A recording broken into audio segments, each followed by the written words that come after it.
Hey, you guys, 1, 2, 3, 4, 5, 6, 7, 8, 9, 10, 11, 12. I am filming this the Sunday after Thanksgiving and thought I would give my skincare some time to sink in while I shared with you a thing that I did. I did a thing and it was a scary thing, but I'm glad that I did it. And it's very minor. I mean, in the scheme of life, this is nothing big. But for me, it was a big deal. So by the time you see this, I should have posted my Sephora haul already, which is long overdue. The thing's like an hour and 15 minutes long. It's probably gonna take me forever to edit that video. I haven't edited it yet. And it's over a week old, that video footage. But today I want to do two things. I want to share with you the thing that I did and also share some other goodies that I purchased in Black Friday sales that were not part of that Sephora video. Let me get this hair right, y'all. So you're not looking at that little piece of hair sticking up. Wait a minute. Let me do this right. Let me actually use a comb to settle my hair down. How was your Thanksgiving? Mine was pretty good. My mom and dad came up with my two sisters, and I had about 9 people between them and my husband and our 3 kids, and we made steaks instead of turkey. Now, the joke about the steaks is that I wanted some good steaks. I wanted some ribeyes, and so I was adamant that we get them the prime ribeye. Is it called Prime, USDA Prime, or Choice? Whichever one is like the higher grade from Costco. And so we got a steak for each person, 9 steaks total. Friends, oh my God. I didn't realize when we picked up the packages, I knew they were heavy and I knew they were big steaks. In my mind, they were maybe this thick. When we opened the packages, it's like an optical illusion. They were actually like 4 inches each. So my husband was like, holy cow, how am I going to cook these? Because we were going to grill them. Well, he was going to grill them. And so there was like this whole indirect heat method that he was supposed to use. Anyway, somehow he figured out a miracle and the steaks came out great. I made an amazing, if I do say so myself, cornbread dressing or stuffing, depending on what you call it. We looked up the difference. Apparently it's dressing if you stick it, no, excuse me. One is if you stick it inside the turkey, and the other is if you just make it as a separate dish. Not that it really freaking matters. It's cornbread stuffing, cornbread dressing, and I make mine savory. You can make a sweet one. You have to make the cornbread a few days in advance, and then you use celery and onions and chicken broth and sage and some chicken spices and some other stuff. Anyway, butter, eggs, all this stuff, and you also use toast. You make your toast almost crispy, and then you break that up and you put it in the cornbread, and it was freaking amazing. It had like 10 tubs of butter. What else do we have? Cranberry sauce, but out of the jar. We don't do the chunky cranberry in this house. No, ma'am. We do it the jelly cranberry out of the can only. Don't be bringing that chunky cranberry crap into my house. I've tasted it before, and I'm joking. I've had it where it's chunky and it's got oranges in it and all this other stuff, and it's actually pretty good, but I prefer the jelly. We had sweet plantains. By the way, if you have it in your frozen food section, Goya makes them perfectly. Perfecto. Like, you don't have to worry about frying them up or nothing. You just microwave them or you put them in the oven. I put them in the oven, and it took me like 5 or 6 boxes of those Goya sweet plantains, and I made enough for the whole family. We also had green beans. That was about the only vegetable that everyone agreed that they could eat. I feel like I'm missing something else that was on the plate. Oh my gosh, the sweet potato casserole. Hello, with the marshmallows and everything. I made that and it was pretty dang good. And then we had cheesecake and apple pie and peanut butter pie, the Reese's peanut butter pie from the frozen food section, because that is a beast to make. If you've ever made it from scratch, holy cow, you're in the kitchen all day messing with that. So we had ourselves a good old time, and it was fantastic. And so everybody went around the table and said what they were thankful for. That's something we never did as kids. So it's kind of nice to do that as an adult. And actually our kids kicked it off, like our oldest son kicked it off, and it was very heartfelt and sweet. But the thing that I did, friends, so let me just say, yes, we're going to talk about Natasha Denona yet again.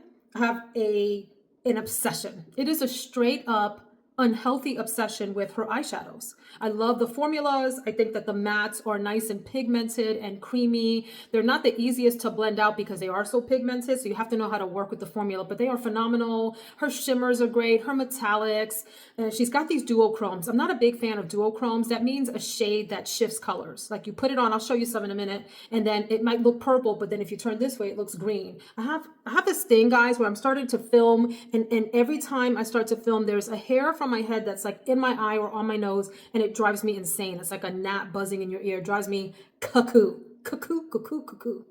So, Natasha, And the reason I'm talking about this is because, let me back up, rewind the show. I have so many eyeshadow palettes and have had so many eyeshadow palettes through the years.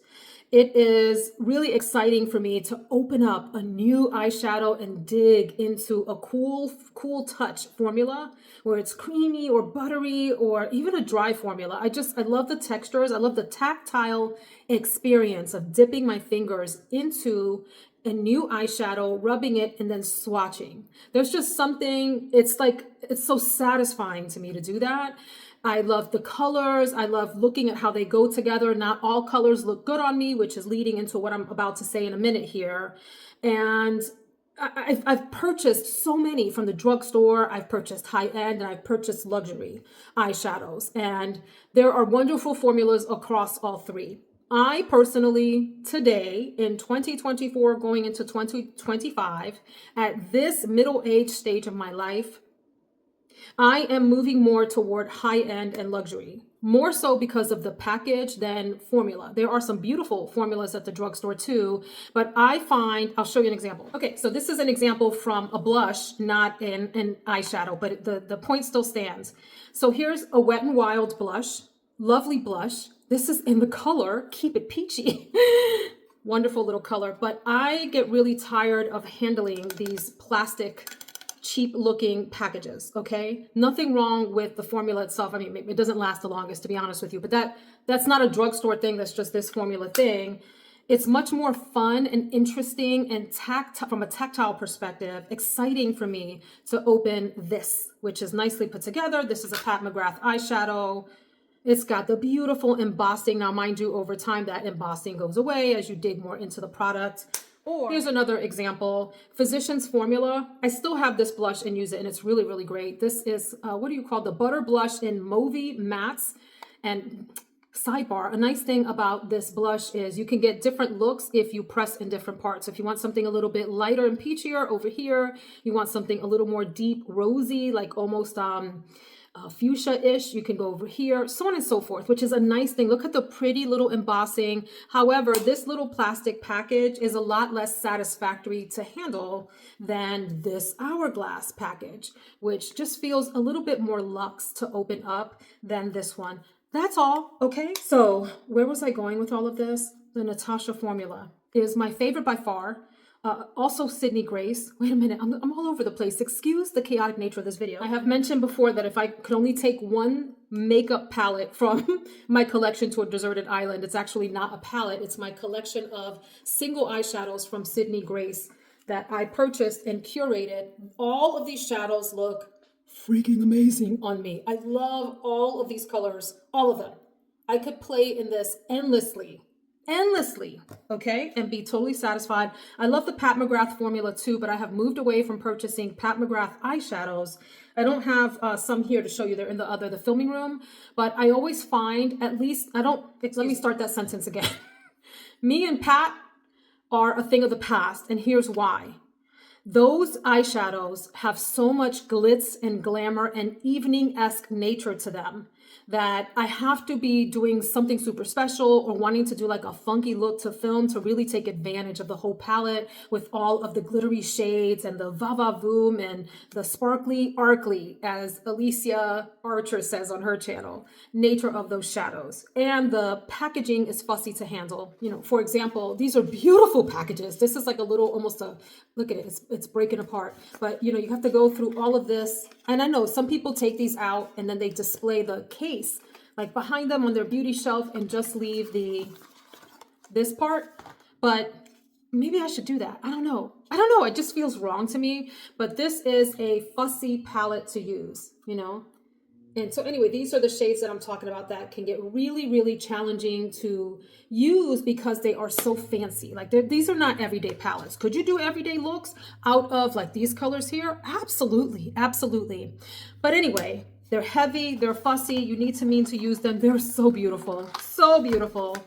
But friends, on a day-to-day basis, I really do find myself at this point in time, this day and age, in my life, the stage of my existence, reaching for a little bit more day-to-day kind of looks that I can put on super easy, super no fuss, You know, there's not even cleanup because you don't have a lot of fallout and all of that. And then being on my work calls and all of that. So I don't know how I got into all of that. Forgive me. But back to what I did with Natasha, which is the point I'm getting to. I watched this video a long time ago and I watched it again yesterday. And it's a video by Lauren May, who has both a beauty channel and a fragrance channel. And she's just so fun to watch. So she had depotted all of her Natasha Denona eyeshadows. Depotted meaning she pulled all of the eyeshadows out, which you can do with the Natasha Denona palettes because they're magnetized. You can either pop them out of the back. There are these pins, these holes that you could stick like a pin into. So I just use like a nail that you would hang your pictures up with. And it literally, you stick it in the hole and it pops right out, super easy, no fuss, no muss. Or in some of the older palettes, like these that don't have the pins in the back, you can take anything that has a sharp edge. And so I have a tool for this and you just stick it in between and it pops right out because it is metallic. So finally, so many minutes into the video, I'm getting into what I did. I have had, let's see, probably something like 28 Natasha Denona palettes. Y'all know that these are stupid pricey. The mid-size palettes, which are like these sizes, these go for $69, and the pan sizes are like that. And then the larger palettes, like this is, let's see, this is the larger palette. These are $129. Holy cow. Even on sale, that is pricey. And so you see the difference in the pan sizes there. Okay. I have also had her 28 pan palettes that she first came out with and how people kind of like first discovered her as a makeup artist. This is either called the brown green or the green brown palette. You see it's like very easy packaging. And this is what that looks like. So these are mega huge. Y'all, I've used this dozens of times and it looks like I haven't even dipped into any of these shadows because that's how big the pans are. I mean, like this is gonna last me a lifetime. So 28 or something of the mid-size and the large palettes. And then I probably have, see this hair. What is happening? Jesus, help me. Oh my gosh. I've had a number of her smaller palettes and those come in two sizes. This is the camel palette. I love this palette. These colors are so beautiful. And these are the same size as the big palettes, the pans in them. And then you have these little mini palettes. There are even smaller palettes, I think, or maybe not. These are called the minis. I feel like there was maybe even a smaller size. Are these the same size? No, these are even smaller. I haven't tried to depot these. I'm not messing with these because the reason I purchased these is for travel. So like this is the mini glam palette. Anyway, so these are like smaller, some of them are smaller edited versions of her bigger palettes, and then some are unique. Like this is its own thing, the camel palette. Anywho, I've had about 5 or 6 of these. So that's over 30, probably 33, 34, 35 Natasha Denona palettes of some form or another over my makeup lifetime. Friends, all of this is leading up to me saying that I saw Lauren's video, Lauren May, and she had depotted all of her Natasha Denona palettes. And I watched this video when she first posted it, I feel like a year or two ago. And I remember looking at her video with my eyes bulging out of my head thinking, oh, that is like blasphemous. How could she do that?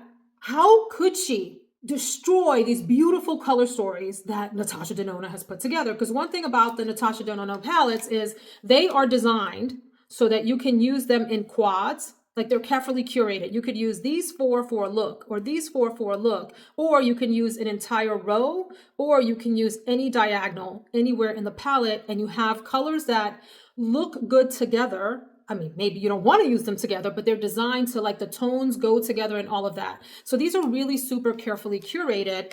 And I remember watching Lauren's video and going, this chick has lost her marbles. And then I watched the video again yesterday while I was getting ready, you know, because like I am a YouTube fanatic. You know, I watch YouTube all day if I can, except when I'm working, of course.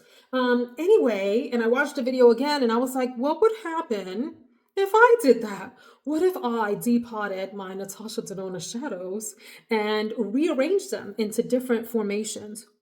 And why would a person want to do that when you pay all this dang money? Well, the formulas are fantastic. The issue is I find myself with certain palettes having a harder time reaching for them because they aren't curated in ways, like I was saying with this one, that might make sense for my everyday usage. Okay. So maybe Veronica, would not necessarily put these four shadows together. But perhaps I would put this one and that one together in like a little trio or something. So what would happen if I did these in a way that was more useful to me? That's what the video is about. Sorry it took me 9,000 years to get to the point, and I want to show you what I did. So let me first say there are some palettes that I will not mess with because the color story is so compelling to me, or there's something just so beautiful about the way that it's arranged that even if I don't use them the way that they're intended, I still can't bring myself to break the party up.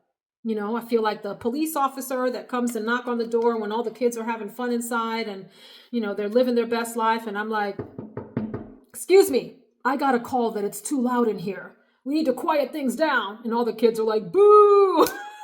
I didn't want the eyeshadows to boo me when I opened up the palette.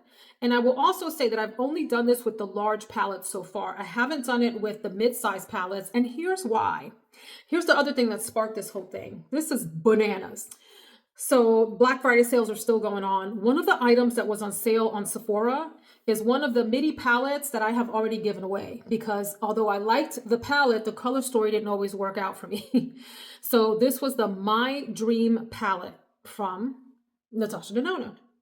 Some of those colors look a little bit sickly on me, like peaches and so forth aren't necessarily always my best friend. And anyway, some of the shades in there just were not, they weren't the most flattering on me. But I had this moment because the palette was on such deep sale and I got another $10 off of it. So this $69 palette went to $24 with free shipping. And I was like, if I were to curate my own amazing Natasha Denona shadow palette, it would be my dream palette. What if I take all of the shadows out of the casing of my dream palette, except the ones that I want from there, because there are probably 4 or 5 in there that I think are beautiful for me, and combine those with some others from some other palettes and made my own dream palette. And then that case, you know, that palette that I curated would be like a go-to staple. Oh, friends, I was like, yes. So before I get into what I did with the large palettes, let me tell you the midi palettes that I am not going to touch because they are perfection as they are curated. And I'll show them to you super quickly. So the I Need a Nude palette, first of all, the packaging is so freaking cute in hand, but this color story, it's actually kind of pinky cool to me. There are a couple of warm ones in here, like this color and whatever, feel a little warmer, but these are sort of mid-tone shades more so than they are. Well, I guess they're all nudes. Nudes can be mid, warm, or cool tone. But this color story, I have no problems with. This is perfection. I can reach for any one of these quads, any one of these rows, and make a really nice, soft glam everyday look. Perfecto, not touching. Okay, and while this is a difficult story to work with, the pastel palette, another beautiful cover here. I don't think I want to break this one up. I may change my mind. And not so much because these are wearable as they are, but there's something really satisfying to me about opening this up and looking at it as is. And I haven't played in this one enough. I've worn this a handful of times at the most, and I'm not ready. I'm not ready to break up this party. The Xenon palette, I would love to break this up. However, it's newer. I've used this maybe 3 times-ish so far, and I want to play with it a little bit more, but I may change my mind and break this one up too. But how gorgeously curated is this? In fact, this is very similar to that Jeffree Star cremated palette. Remember that controversial palette? I had people unsubscribe from this channel when they saw that I used that palette because Jeffree Star is such a controversial character. I'm gonna leave this palette as is. I'm also not messing with the golden palette. This is a beautiful color story as sits. I would like to maybe see a little bit more variety because this is a lot like the gold palette, the big one that I broke up. Like some of these golds are so similar that, you know, I don't know. But I'm gonna leave this alone. It's newer and I like the way that it looks, so I'm gonna leave it. I may or may not break up the retro palette. I don't know. We shall see. Here it is. I almost sold this. In fact, this was on Mercari for a while and then I took it off and I was like, what am I doing? I kind of actually like these. There are some colors in here that I don't vibe with as much that are harder. Like if I don't put them on my eye the right way, and it's these red toned ones, like this one up here, which is called Amara, which is actually, it's like a purpley reddish color. Same thing with this one, which is called Groove. But like if you cover those up, Maybe this one can be difficult too. Everything else can give you a beautiful pinky look. So I'm not sure if I'm going to break this one up. I may leave it. The Love palette. This is one that I almost gave away. And if you're some of my YouTube friends out there where we exchange products, you know what I'm talking about, because maybe you were on the list to get this. The red is really tough for me. This purple can sometimes work and sometimes not. So anyway, I'm not sure what I think about this. I may break this one up. So this is a candidate to potentially be split up into the new palette. The Zendo palette. This is another one that I almost gave away and then rescued from my basement. I was joking around with one of my friends out here, Joss, at Joss's Fragrance Mixology, that I went into I call it my recreation level. It's the basement, you know, the rec space.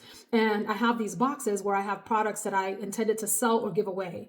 And I rescued this. And I rescued the Love palette from that too. And I was like, I was going to give y'all away. So there are some formulas in here. Excuse me. There are some shades in here that I love and some that I don't. This whole part back here works very well for me. The brown tones, this bottom three works. These three are a little problematic for me and I can make these work. So I may break this palette up. This is a candidate. I think I'm gonna break up this next palette, the bronze palette. One of the most beautiful ones, but the critique for this palette is that these are so similar in tone. Like, look, when you cover those two up, the rest of these are just so alike. Cover these two up. Everything else in there is sort of in a similar family. And so I find that I'm always wanting to reach into something else for like a lighter inner corner shade, or maybe something else to darken up the outside than just this option here. Beautiful colors individually. I don't know that I need these all together in a palette. So bronze is a candidate for being broken up. This one here, Retro Glam. A cool palette, literally and figuratively cool. Love the packaging, so cute. Some really fun colors in here. However, I don't know that this is I know for a fact, excuse me, I do know that this is a palette that I don't reach for often because I open this up and I'm like, I don't know what I want to do in here today. So this is definitely, I love all of these shadows individually and I may reconfigure them. For example, this here, the light, whatever you call this, almost like a creamy, I don't know, it's almost like the color of, what would you call that? Like a taupey, beigey, greigey color. This, here and here would make a wonderful quad. They make a great quad. This one, here and here. 1, 2, 3, 4 would make a great quad. So anyway, you can mix and match these for more everyday looks. So this one is likely going to get broken up. I am not messing with the Yucca palette. Okay, this was one that I didn't know I wanted to buy. This color is a little tough to work with because you have to really mean to use it. You can use it as like a lower lid liner or something. When you cover that up, because that's one of the more bright colors, the rest of this is very wearable. Okay, and I always find that I get some fun looks out of this, more so than I thought, because you remember I did a video where I was like, I don't know that I'm gonna buy the Yucca palette, and then I ended up buying it and really enjoying it, and I like the cover on this. Like, how pretty is that? This is what I mean about packaging. It's so fun to lift this up and look at this beautiful packaging versus Wet n Wild, like eyeshadow palette that has a great formula, but it has the plastic packaging. It's just a different experience. Nothing right or wrong with it. It's just a preference, friends. You cannot pay me to break up the Glam palette, okay? This is, for me, one of the coolest cool tone stories. This is warm. This is warm to me. But the rest of that, maybe that.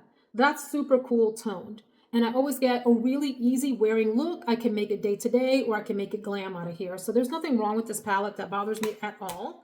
And then I am keeping the I Need a Warm palette together for now. This is gorgeous. Gorgeous. Woo! Woo! If I could take only 3 palettes onto a deserted island from this collection, not my Sydney Grace, I would probably choose this one, I Need a Warm. I would bring I Need a Nude. And please, God, do not let these fall out of my hands and bust here on the tile floor.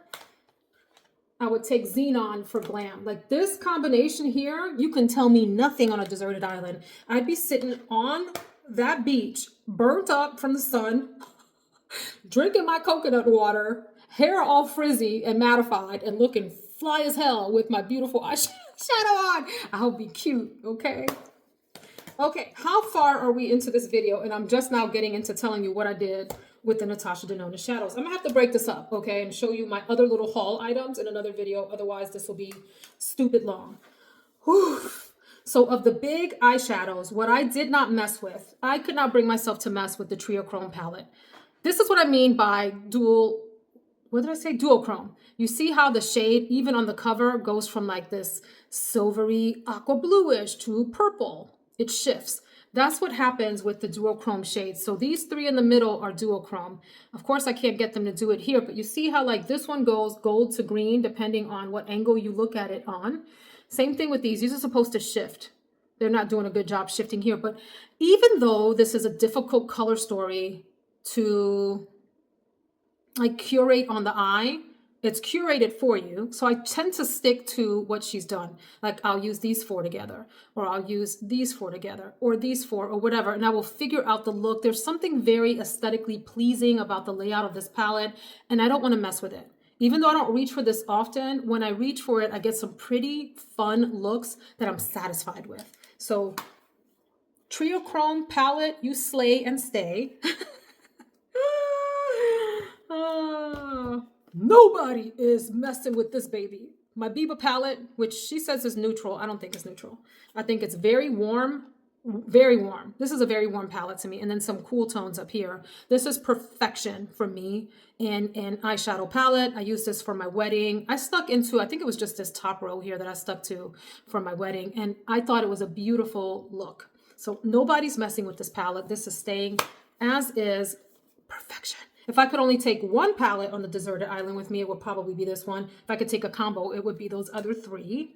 The Lila palette, or Lila, however you say this is one of her older palettes. This is also perfection to me. It doesn't look like that on screen. In fact, you're probably looking at this and going, whoa, those are some bright colors. Yes, they are, but they are also super wearable, blendable, easy. This is a one and done look right here. This is a one and done look right here. These three and these three are everyday. Everything in the middle you can make funky looks out of, or you can do the quad thing, like go boom, boom, boom, boom, boom, boom, boom, boom, boom, boom, for a look that is a little funkier and edgier and a little bit more like avant-garde-ish. And I just love this palette, so I'm not messing with it. This one I nearly sold. And when I opened it back up in the basement / recreation level, I was like, I was gonna give you away. I was gonna sell you. I felt like a bad eyeshadow mama. And it is the Safari palette. All mattes, as you see here. Love this packaging. I just think this is so creative. And this is another tough one to use. Look at these colors. So, again, you could go the quad route, you can go the row route, or you can go diagonals. This blue is gorgeous. These grays are beautiful. These are funky looks. I'm not a big fan of orange eyeshadow, which I'll talk about again in a minute, but y'all, I can't bring myself to break this up. I don't know why. There's something about this being one of the first Natasha Denona eyeshadows that I looked into buying and that I had trouble wearing, but it's like, you know what it's like? Like do any of you raise animals? And there's a particularly difficult one that's hard to tame, you know, hard to domesticate or get to behave. But once it does, it's maybe your favorite animal, favorite pet. Maybe this is kind of something like that. Like this is, maybe because it's called the Safari palette, wild and untamable. And yet there's something about this that I'm just like, I'm drawn to. Okay, so that's staying, excuse me. I have not broken up this Metropolis palette yet. I think these are the same size. They look about the same. We'll see when I get that My Dream palette in. I am breaking this one up. I know.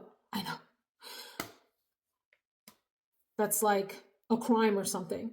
But there are some shadows in here that I really love and others that I just find difficult. Like this pairing here is difficult for me. This whole side here is very easy for me to use. All of these browns are easy, and I think I would enjoy them more if I were able to pair them with other mid-size ones. Okay, and then the other palette that I did not break up because I just didn't feel like I needed to, it's really, really easy to work with, is this 28 pan brown, green, or green, brown palette. One of her originals. This eyeshadow is probably 10 years old, and it performs as good or better than some of my newer eyeshadows that I just break open. Fantastic quality. So what did I break up? Lord have mercy. I broke up the gold palette This is currently empty and ready for use. It's ready to mingle. It's single and it's ready to mingle. This had mostly golds, different variety of golds and browns and some greens, blue greens, and was beautiful, but one that just gave me so much of the same kind of look that I wanted to break those up and pair them or quad them or trio them with others. I broke up the Circo Loco palette, which was this crazy array of literally circus colors. There were reds, there were orange, there were pinks, there were blues, there were purples. It was like silvers, really pigmented, very strong colors. I will put up a picture of what this looked like in here. Okay. I should have just done my makeup and did this video because now y'all are staring at this blank face with my hair pinned back like I'm getting ready to do my makeup. I broke up the Sunset palette, which also had some really extreme oranges, some yellows, nice browns, and some nice more sort of muted tones that were easy to work with. But I wanted to break them up and pair them with others. There's something else in here now that I'm going to show you. I broke up the Tropic palette, which was one of her first big size palettes that she sold that had some really great colors and some other problematic ones that were just like really hard for me to pair up. I broke up the blue green, excuse me, the purple blue or blue purple palette that was like the other, that brown green one, because those were, and I love all the colors in there, but it was more overwhelming to me when I opened that one than this one, which is it's very easy for me to see what I'm going to do with an eyeshadow here. You know, like what I'm going to pair up to get a good look out of this. And then I also broke up the Star palette, another one of her very early palettes, which had a cool side and a warm side. All great shadows, but I didn't like the way that they worked together. And there were a few reddish purpley ones in there that just didn't work for me either. What did I end up with? Okay, let me unveil to you first the one that I love the most, like that I know I'm going to be reaching for a lot. And it's a combination of a lot of different shadows. So what I did in the purple blue palette or blue purple or whatever the hell it's called, I put together very, very wearable eyeshadows. And the way that I did these was I worked them in quads first. Okay, so I started with this one, like these four. So you have metallic, a little bit of a shimmery one, or satin shade, or maybe like a combination of satin and shimmer, something that would go in the crease, and then something to darken up. And I tried to treat most of these quads like that. They didn't all quite work out that way. Like this one, it's got the one shimmery shade. That one has a little tiny bit of shimmer to it, but it's a little bit more muted and matte. So background shade or brow bone, you know, in the crease, lid, and then outer corner. And so you see that same kind of deal in these fours, these quads, right? I even had a little purple in there, which is a fun pop of color in this big palette. Okay. This actually has 3 shimmers and 1 background shade, which is fine. You can do that too, friends. You don't have to have all matte on the background of your eye. You can get a little crazy and have a little fun from time to time. These 4. And then these were 4 other shades that really didn't match up with any of the quads directly, but I thought belonged in this palette and that needed to go in this last row because I couldn't do additional quads. You know, I got quad, quad, quad, 1 row. So these, I mean, I could use this as a quad. I could use this as a quad, or I could dip into these shadows separately. So this is very much a super wearable, easy palette for me to reach for day-to-day looks or glam. Like if I wanted to get really simple for work, for example, I could pop that all over the back, a little deepening up in the crease, and maybe that on my eyelid or that on my eyelid, or even on just on the inner corner, just lightly, for a little wash of brightness, and that's it. And you would have a muted, easy, classy, go-to day-to-day look. So this is by far my favorite. When I put this together, all of the fears of breaking up my Natasha Denona palettes disappeared. And I was like, this is what I've been waiting for my entire makeup life. This is perfection to me. Okay, this to me is a lot like the 3 Natasha Denona palettes that I showed you, minus the xenon, that like black and, you know, silvery and whitish look. Those other palettes, this is kind of like a combination. So this is gorgeous. If I only had this forever, I would probably be happy. So then I did, so this is like a warm version, a sort of mid-tone or neutral and warm version of shadows that I could wear day to day. And then I took some of my cool shadows and I created this. How fun is this? So this color and that color are tough for me. I have to be careful with how I use them. But I also designed this for the most part as quads. And I started with this one, this 4 quad group here. you know, this sort of minty, bluish, greeny color, this kind of like silver purpley, cold, icy purple with this cool toned gray, this cool toned blue. That will make a beautiful sort of icy look for the winter. You could move over here and pop a little bit of warmth and depth in the crease or outer corner. Same kind of idea. You get the idea of the quad situations here. These two are a little bit more challenging. So if they don't work out, I will pop those out and put some others in that I'll show you in a minute that I have like in another Z palette. I had some extras in a Z palette that didn't make their way into these palettes. So this is a cooler toned, all cool toned palette. And in case you're wondering, one thing that Lauren May suggested is to put the color on the back of the pan. So they're metal. These little pans are, this is like eyeshadow inside of a little metal pan. So I took a Sharpie and I put like, this is called the Star palette. So if it came out of the Star palette, I labeled it ST for Star, because there's a sunset. So it couldn't just be S. Like sunset was SU, the Star palette was ST, and then the row. So this is, oops, this is row number 1 up here. So like if it was in that spot, it would be ST 1.4. So I know it goes in the first row in the 4th slot over from the left side. Okay, so that's how I kept track of all them. And then the Tropic palette, staying true to the name, I was thinking of colors that I might wear if I were going on a fun tropical vacation and wanted some funky looks. What might I stick into this palette? These are not as well curated, friends, as the other palettes that I just showed you, but here's what I did with this. So they're not quite in a quad situation, but I started off with this top row. Like I would wear all of these shadows together. This one has a shift, like a green, see that? A green goldy shift. These I could wear individually. I could trio them up, or I could wear them all together in a funky look. And then I don't know what I was doing with the rest of these, but I thought these colors gave me fun, tropical, like, you know, peacock or parrot or colorful bird kind of vibes.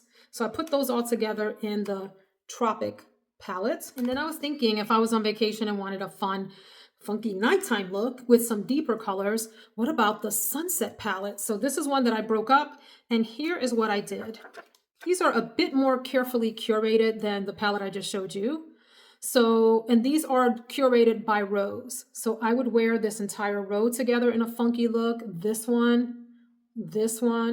I would also go down the rows. Like if I wanted an all fun shimmer look, I might use all 3 of these together. If I wanted something bright and exotic, I might go with these, or I might wear these 4 or these 4 or whatever. So I thought this was kind of fun. This is not a palette that I would reach for often, right? Because you have to really be intentional with how you put these colors on your eyes. The Circo Loco palette, I put some crazy colors in here, like the name would imply, crazy circus. Again, not a palette that I would reach for often. This really has no rhyme or reason to it. I wasn't sure what to do with the combination of these shadows. I just know they're beautiful. Like, look at this. Look, how pigmented is that? Okay, so you can get some pretty funky looks out of this. I would just have to really mean to play in this. This would have to be a day that I was wanting to just have some fun. I might put this little lilac over in the Tropic palette and switch something out. But anyway, that's that. And then for the shadows that I just wasn't sure what to do with, but I know that the colors don't always work very well on me, I picked up this magnetic Z palette off of Amazon for like $10. And these all went in there. So these are beautiful. These are beautiful shadows. They just are challenging on my eyes. I have trouble with these sort of fuchsia pinks. They look great on my lip and not so wonderful on the eye always. The yellows and the oranges can be difficult. This is probably more wearable, so I might switch that out into one of the other palettes. The reds, those other kinds of purpley tones might go in here. The purple is one of those colors, if it has warmth to it, if I wear it with something that has like a bronze, like a bronzer shade, you know, like that kind of brown color, they work super well on my brown eyes. If they're too cool, they can be challenging. So that, friends, is what I did with my Natasha Denona palettes. The one I am most excited about is quite frankly this one, because it is the most wearable and easy peasy for me. Easy. Like I know I'm going to get good looks out of this regardless. Some of the other palettes may be a challenge, like what I did with these. You know, it'll either look glamorous and fantastic or I'll look like a freaking clown. You can always save an eyeshadow look with some good eyeliner and some nice lashes. and keep the rest of your face pretty muted, and then you can have fun on your eyes.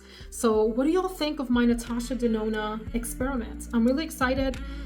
I used to feel some kind of way about this idea of depotting beautiful eyeshadows like that, but once I did it last night, I was happy with it. And it took me a long time. I mean, I sat there probably for 3 hours while I was watching TV with hubby and just playing with things. Okay, I'm gonna stop here because this is long, and I'm actually gonna put these other products I was talking about into another video that will be like a haul, Black Friday haul part 2. All right, take care, friends. Thanks for hanging out with me. Mwah.